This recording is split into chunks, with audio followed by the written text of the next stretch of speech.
Good afternoon. For the 6th time of the season, ladies and gentlemen, this is Endurance Racing League's Monaco Grand Prix. The season gem, and you'll have just seen there we come in with a fairly good championship lead after the first 5 rounds. And this is a circuit I absolutely love qualifying at, but don't particularly enjoy racing at. The reason for that being that you can push like hell in qualifying, but in the race you've got to be a bit cautious, especially as it's only the 6th round of the championship, a long championship, where you can't afford to give up any points by putting it in the wall. And we've just flashed by the Ferrari of Bill Bob there. I've got to commend the guys in this league for being very good at letting others through on their qualifying laps, and indeed when they're also being lapped during the race. The lead is not being held up at all in my experience so far. And again, we're flying down here at full speed. Ooh, quite lucky not to get a corner cutting warning there at Nouvelle Chicane. We're coming through to back now. There's a black mark on the wall and we've added to it slightly there. And now this lovely chicane with a stupid bollard in it, which we've completely cleared out, so you guys can thank me later. And lucky not to get a corner cutting penalty as well there, because, well, we had one set of wheels on the track, so that should have been alright. A quick burst to the finish line, and an 11.8 for just a banker. No one beats it.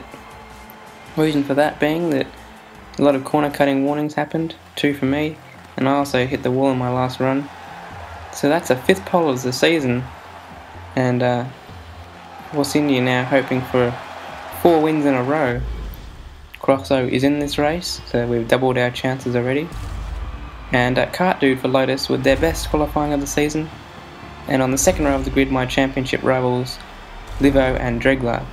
We also have a new recruit in Chastity 42 racing for McLaren this week. He's one of my friends in real life, so should be a good battle. He's pretty good at the game, just had a pretty bad qualifying right here.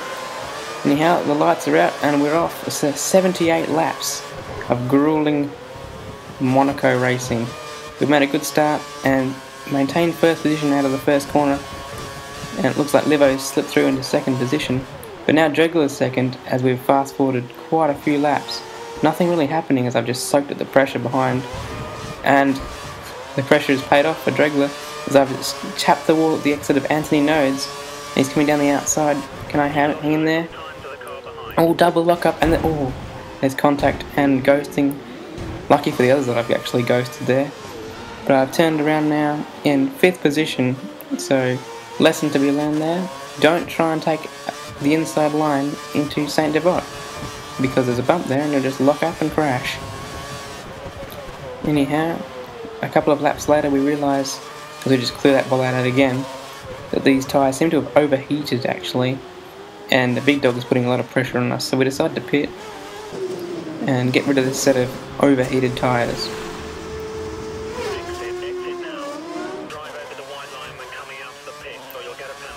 We've emerged between the 2 Mercedes drivers, and we set some fastest laps, I believe, yeah, because obviously because we're on the newer tyres compared to everyone else, and we managed to undercut Big Dog there into a 4-second advantage. He was the second person to pit, and Bill Bob destroys his Ferrari, so unlucky for him, 25 laps in. And that means that took the words out of my mouth. Thank you very much. Look at this pit stop, guys.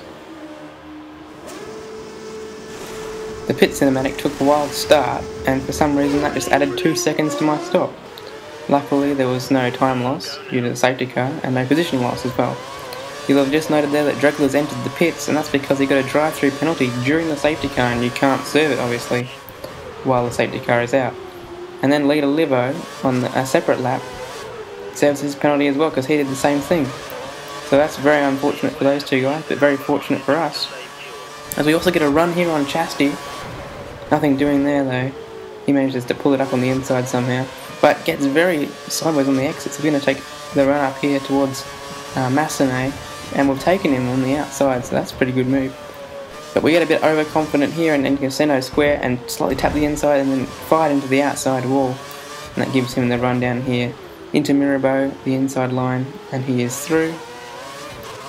Nothing we can do to retaliate at the Lowe's hairpin, unfortunately.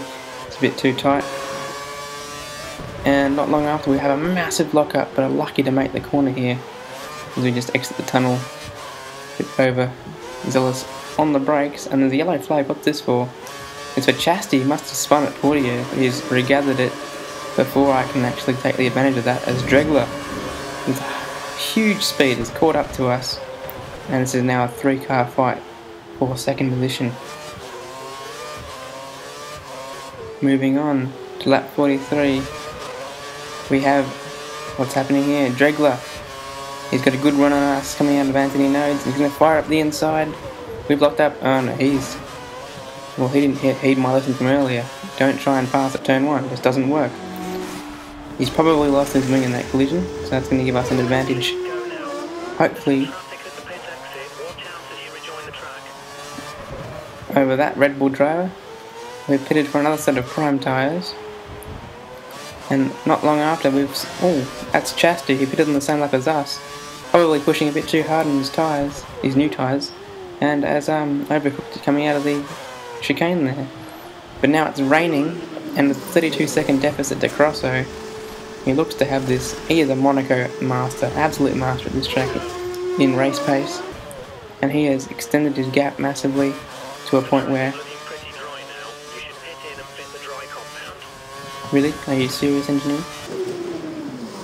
Look at this, it's actually wet compound now, so you were completely wrong, engineer. Yeah, as I was saying, Crosso extended his gap massively to 50 seconds now. He can afford to make a couple of mistakes or even completely back off. Thank you for that valuable message. Ooh, that's interesting. Livo disqualified today. 0 points. Oh, shut up, engineer. 0 points for the man who's second in the championship. So huge news there. And what's this? Whoa, a massive lock-up down into the chicane. I'm really struggling. And there goes Dregler. He's through. Really struggling in the wet conditions to brake for that chicane there. And as we follow the footage... Oh, he spun out. Oh, and we've been caught up there. A side pod contact there. And he's gone around, and Chastity's now through to third position as the Force India 1-2. And, well, Force India looking very good for a fourth victory in a row. This time went with the Crosso though. And we're still following the footage. Oh, Dregler's offline. Lost connection, and that proved to be a rage quit, which is also 0 points for third in the championship. So no matter what now, if we just finish this race, we can extend our championship margin as locking up there, and a warning for corner cutting, of course, even though we slowed down a lot. And now Chastity is caught up as we are being very careful. We just take the 15 points and extend the gap by that much, because both of our rivals are out of the race. He's letting him through, but he's made the same mistake as I did early in the race, and Dregler did sort of midway through the race, going off at Saint Devot. Though I didn't think he lost his wing at all though. But now, no way of stopping the car, and a penalty? Really? Like, I tried to stop.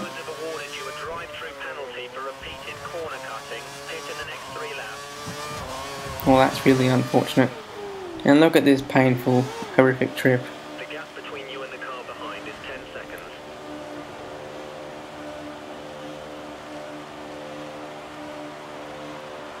At this point, I looked at the map and saw that Chastity had also dived in. It appeared that he also received a corner cutting penalty on the same lap. So a slice of fortune for us there, as we see that Crosso is now over a minute in front. But that's fine, we'd rather have our teammate win than any of our championship rivals, as again we can't pull it up, but we're going to stop here and then go, and not even a warning there, so that's good. And Crosso has already won the race, but again we lock up, struggling so much to pull it up at this particular corner. Again, we make sure we don't get any penalties there. And that's hopefully going to be 18 points to us in a championship, which, well, it looks like it swung heavily towards us again this round. Over a victory's lead now. So that's a 1-2 for Force India. For the first time in the season, And congratulations to Crosso on his first win of the season. Absolutely fantastic result for the team. Fantastic. 18 points. And only 4 people finishing the race there. And great job from all those guys. I've been Jacko, and I'll see you guys next time for the Canadian Grand Prix. See you later.